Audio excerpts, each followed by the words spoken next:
Hey, what's up, WCR? This is Orange back again for another audio. FWF Petrify. Shout out to you.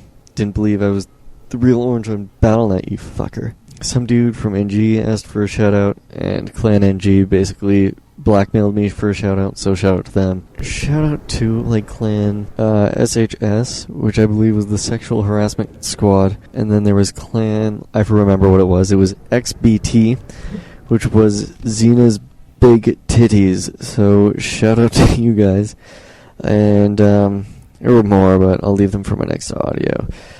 So should be at the 45-second mark. I'm going to be focusing on the Undead this time, and we'll get this unpaused in 3, 2, 1, unpause. 46, 47, 48, whatever. You're probably close enough. Sorry about the skipping last time. I'm really not sure what happened, but whatever. Today we're going to do Undead versus Orc, which is probably considered to be one of the hardest matchups, especially for Undead. For Orc, not so much, but whatever. So the whole key to Undead versus Orc is basically you want the game to go as long as possible, but you also don't want to fight any battles as the Undead, and you also don't want them to expo. So in many cases, you're going to be playing counterintuitively with respect to the trying to avoid a battle type thing.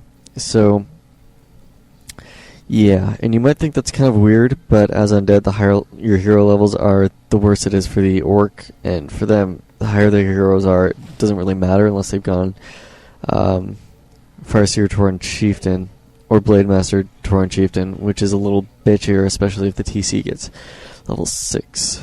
So that's basically the only loophole, I guess, to the rule. There's some weird-ass chat in the OBS, so I'm just going to ignore that. Anywho, this was the best game I could find to illustrate what I wanted to highlight in this matchup. And basically, this is league play, so I guess it's highish level. The Undead's going to be doing some not very standard creeping. You can copy it or you can ignore it, whatever. You can just take your ghouls and actually creep the orange a little quicker. It's your call. I usually just do a ghoul build. I'm not a fan of the fiends, but he's going with an earlier hero, which I like in this fiend build.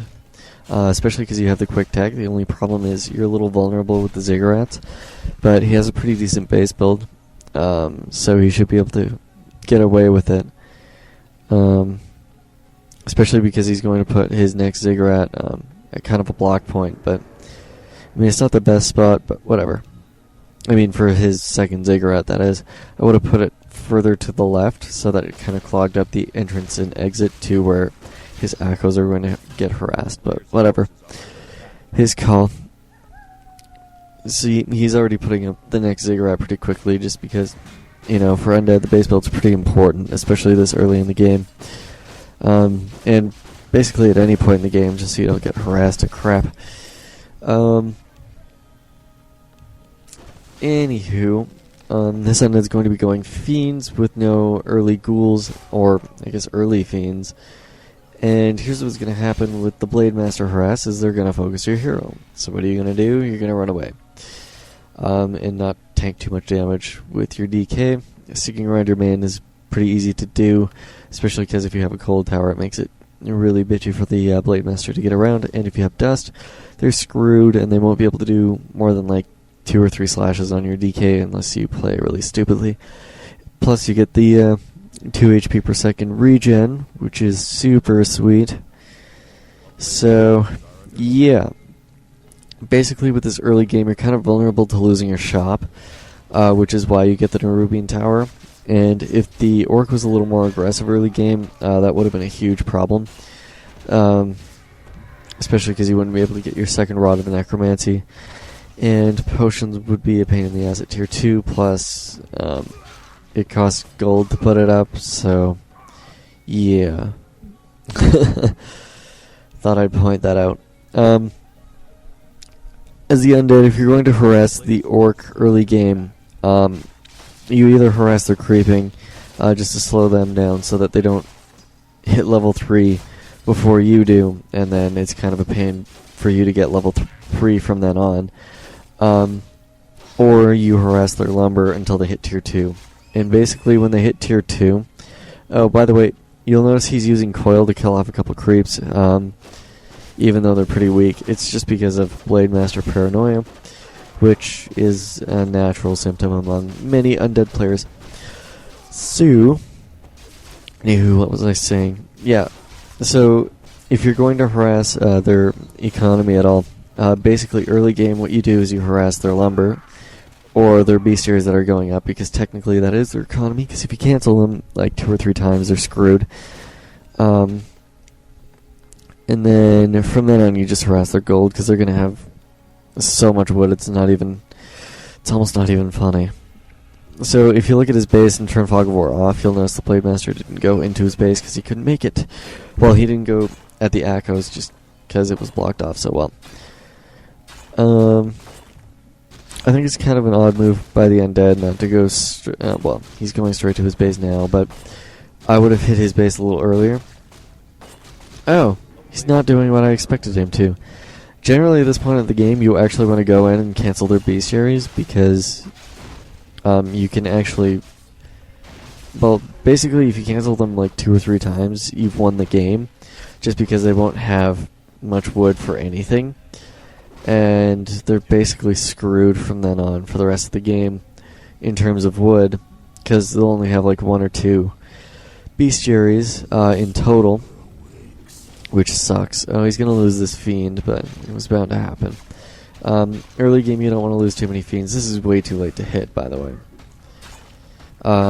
Yeah, going after burrows is fine, but yeah, it was just way too late, because you're not actually going to do much damage to him at this point. So, as is the case with most orcs, they're going to Expo, and generally the Expo around tier 2. And here's one of the points I wanted to highlight in the audio. Notice the fiend gets hexed. Well, it's about to.